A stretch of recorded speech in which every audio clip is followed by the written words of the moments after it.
कि केंद्रीय बजट में अपने अपने विभाग से संबंधित सरकार की योजनाओं पर ध्यान देकर और कैसे मध्य प्रदेश में सारी योजनाएं ला सकें, इसके ऊपर माननीय मंत्रीगण ध्यान देंगे। दूसरा, उन्होंने निर्देश दिया है कि श्रावण मास का महीना चल रहा है और हमारे प्रदेश की जनता बहुत धार्मिक है, तो जितने भी भगवान शिव के मंदिर है उसके आसपास आवागमन थोड़ा ठीक हो, इस बात की सभी जनप्रतिनिधि और माननीय मंत्रीगण चिंता करें। तीसरा ये भी है कि बारिश इस बार अच्छी होने की संभावना है और होना प्रारंभ भी हो गई है, तो जितने भी हमारे नदियां हैं, छोटे नाले हैं, उनका बहाव ठीक हो, उसके कारण जल भराव नहीं हो, इसमें माननीय सभी मंत्रीगण चिंता करें। मुझे ये कहते हुए बहुत प्रसन्नता है कि भारत सरकार के आर्थिक सर्वेक्षण 2024 में मध्य प्रदेश के संदर्भ में जो उल्लेखनीय बात माननीय वित्त मंत्री जी ने कही है, उसमें 2018 से 2023-24 में अवधि में मध्य प्रदेश सतत विकास के लक्ष्यों को प्राप्त करने वाला प्रदेश है, जो तेजी से जहां पर प्रगति हो रही है और इस अवधि में लगभग 15 अंक की बढ़ोतरी हुई। 15 अंक पीछे थे, हम 15 अंक आगे बढ़े हैं। नदी लिंक परियोजना जो हमारी है, केन बेतवा परियोजना, उसकी भी चर्चा की गई। भारत के आर्थिक सर्वेक्षण में मध्य प्रदेश उत्तर प्रदेश को मिलाकर बनी केन बेतवा लिंक परियोजना में मध्य प्रदेश और उत्तर प्रदेश दोनों को फायदा होगा। जहाँ सिंचाई का पानी मिलेगा वहीं पीने का पानी भी मिलेगा। उसी प्रकार पार्वती कालीसिंध चंबल लिंक परियोजना मध्य प्रदेश और राजस्थान के लिए एक माइलस्टोन होगी। इन दोनों ही प्रदेशों के 13 जिले जहाँ पीने का पानी मिलेगा, सिंचाई का पानी मिलेगा। यह लगभग योजना 72,000 करोड़ में की है योजना, जिसमें 35,000 करोड़ राज्य सरकार के लगेंगे। हमारे यहाँ बड़वानी और खरगोन जिले में प्रचलित डायवर्शन आधारित सिंचाई प्रणाली, जिससे थोड़ा सा लिफ्ट इरिगेशन को परिवर्तित करके बनाया गया है, इसमें इस प्रणाली के माध्यम से जल खेतों तक पहुंच रहा है और इसको एक आइडियल प्रणाली भारत सरकार ने माना है और उसमें मध्य प्रदेश सरकार की पीठ थपथपाई है। अगर हम खेती के उत्पादन की बात करें तो दलहन उत्पादन में मध्य प्रदेश प्रथम नंबर पर है, तिलहन उत्पादन पर दूसरे नंबर पर है और दलहन उत्पादन का लगभग 1/4 देश में, तिलहन उत्पादन का 5वां हिस्सा मध्य प्रदेश पैदा करता है। सोयाबीन में नंबर 1 है, चना गेहूं के उत्पादन में मध्य प्रदेश नंबर 1 है, जो देश के उत्पादन का लगभग 42%, 28% और 19% का योगदान देता है। ये सब भारत सरकार के सर्वेक्षण की रिपोर्ट में आपको अवगत करा रहा हूँ। मध्य प्रदेश में कुल जो खाद्यान्न उत्पादन में भारत में मध्य प्रदेश दूसरे नंबर पर है। राज्य में मक्का, मोटे अनाज, मूंगफली और मस्टर्ड के उत्पादन में भी हम लोग तीसरे नंबर पर हैं।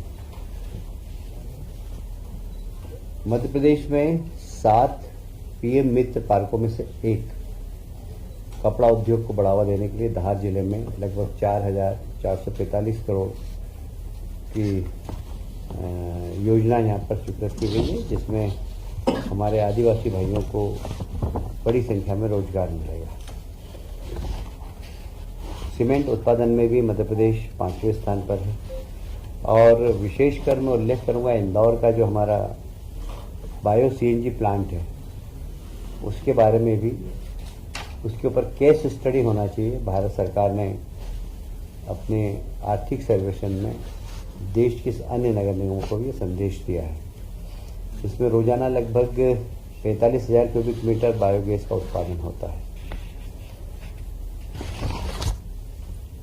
मुझे ये कहते हुए बहुत प्रसन्नता है कि आईटी के क्षेत्र में निवेश आए, उसके लिए आज नई आईटी पॉलिसी बनाई गई है। उस आईटी पॉलिसी के खास जो उल्लेखनीय बिंदु है मैं उसके ऊपर चर्चा करूंगा। एक तो सिंगल विंडो क्लियरेंस है, दूसरा कैपिटल एक्सपेंडिचर में भी सहयोग करेगी राज्य सरकार। फिर जितने भी बीओपी वगैरह खुलते हैं उनके किराए में सहयोग करेगी, सहायता करेगी राज्य सरकार। कुल मिलाकर रोजगार को बढ़ावा देने के लिए यह आईटी पॉलिसी लाई गई है। इसमें उनकी मार्केटिंग में भी हम लोग सहायता करेंगे, क्वालिटी सर्टिफिकेशन में हम सहायता करेंगे, पेटेंट फाइलिंग में, क्योंकि जो आईटी के क्षेत्र में जो लोग वो बनाते हैं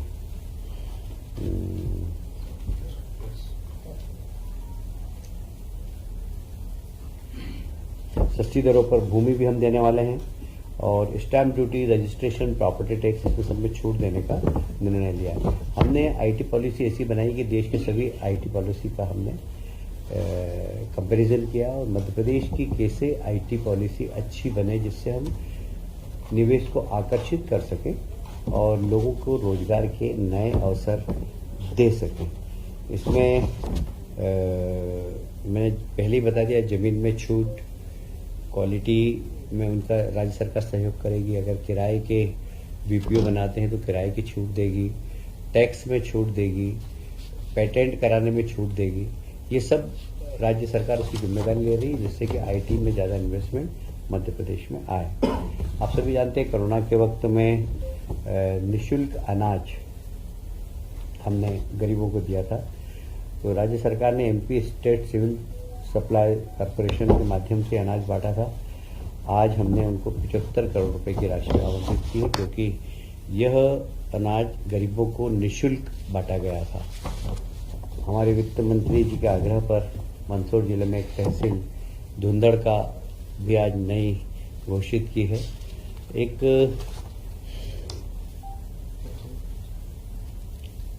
एक हमारे यहाँ जो हायर एजुकेशन के अंदर संभागीय मुख्यालय हैं, क्षेत्रीय कार्यालय हैं, क्षेत्रीय कार्यालय को सशक्त करना, उसका उद्देश्य ये है कि वहाँ के माध्यम से कॉलेजों में नियंत्रण हो, क्वालिटी एजुकेशन हो, और इसलिए बहुत ज़रूरी है कि उसको सशक्त किया जाए। तो उनके भवनों के निर्माण के लिए अभी 7 करोड़ 45 लाख रुपया स्वीकृत किया गया है। वहाँ प्रशासनिक क्षमता भी उसकी बढ़ाएंगे, और कैसे हम कॉलेज के एजुकेशन के अंदर क्वालिटी एजुकेशन दे सके, इसके लिए भी संस्थाएं काम करेंगी। मध्य प्रदेश राज्य निर्वाचन आयोग के नवगठित निवाड़ी जिले में अस्थायी पदों की स्वीकृति सामान्य प्रशासन विभाग से दे दी गई है, क्योंकि नया जिला बना था, उसमें पदों की स्थापना करना थी, और उन सब पदों की स्थापना के लिए स्वीकृति प्रदान कर दी गई है। अभी जो हमारा बजट है अभी आ रहा है, बजट भाषण वित्त मंत्री का चल रहा है, पर मुझे बहुत प्रसन्नता है इस बात की कि बजट के 9 प्राथमिक बिंदु हैं। पहला है इंफ्रास्ट्रक्चर। पिछले बजट में 10 लाख करोड़ का इंफ्रास्ट्रक्चर में खर्च किया गया था, बजट में प्रावधान किया गया था। इस बार 11 लाख करोड़ का इंफ्रास्ट्रक्चर में बजट में प्रावधान किया गया है। कृषि को बहुत फोकस किया गया, विशेषकर प्राकृतिक खेती को प्रोत्साहन देने के लिए, और उनके उत्पादन को सही मूल्य मिल सके, इसके लिए सरकार एक कृषि नीति में प्रावधान कर रही है। रोजगार, जैसा कि मैंने बताया गया है, आज रोजगार एक बड़ी समस्या है। कैसे रोजगार मिल सके और बेरोजगार नौजवान स्वयं अपना उद्योग डाल सके और वे रोजगार मांगे नहीं, रोजगार देने वाले बने। ये माननीय यशस्वी प्रधानमंत्री मोदी जी का सोच है, और उसी को ध्यान में रखते हुए इस बजट में प्रावधान भी किया गया है। पावर, निश्चित रूप से सोलर पावर के लिए हमारे देश के प्रधानमंत्री ने ग्रीन एनर्जी हो, तो इस दिशा में जो सोलर एनर्जी है उसको प्रमोट करने के लिए केंद्र सरकार ने अपने बजट में प्रावधान किया है। अर्बन डेवलपमेंट, देखिए शहरीकरण बहुत तेजी से बढ़ रहा है। मुझे याद है जब मैं पहली बार स्थायी समिति का अध्यक्ष था, तब मध्य प्रदेश का ही अर्बनाइजेशन मात्र 17% था, आज लगभग 36% हो गया। हम अतिशीघ्र 50% की ओर बढ़ने वाले हैं। शहरीकरण बढ़ रहा है, इसलिए शहरीकरण की तरफ केंद्र सरकार भी चिंतित है और फोकस किया उन्होंने कि जितने भी ABC श्रेणी के शहर हैं उनके लिए अलग अलग योजनाएं बनाई हैं, और वो योजना इंफ्रास्ट्रक्चर की भी है, वो योजना ड्रेनेज की भी है, वो योजना स्वच्छ भारत मिशन के अंतर्गत गार्बेज कलेक्शन और उसका किस तरीके से बायोगैस बना सकें, उस बारे में केंद्र सरकार शहरों को असिस्टेंट करेगी। शहरों को रिफॉर्म करने की भी आवश्यकता है। उस रिफॉर्म के लिए प्रावधान किया गया बजट में। और जैसे प्रधानमंत्री जी हमेशा एक बात कहते हैं कि मेरी 4 जातियाँ हैं, गरीब, महिला, युवा और किसान। इन चारों को ध्यान में रखते हुए इस बजट में हर वर्ग के लोगों के लिए बजट में प्रावधान किया गया। यह बजट को फोकस किया गया 2047 के विकसित भारत की ओर, कैसे हमारा देश अग्रसर हो। पूरे बजट में जो प्रावधान किए गए वो 2047 में हम दुनिया के सबसे ताकतवर देश बने, उसका प्लेटफॉर्म बनाने के लिए ये बजट है। मुझे लगता है कि ये बजट देश के विकास में और राज्यों के साथ तालमेल के साथ राज्यों के विकास में महत्वपूर्ण भूमिका अदा करेगा।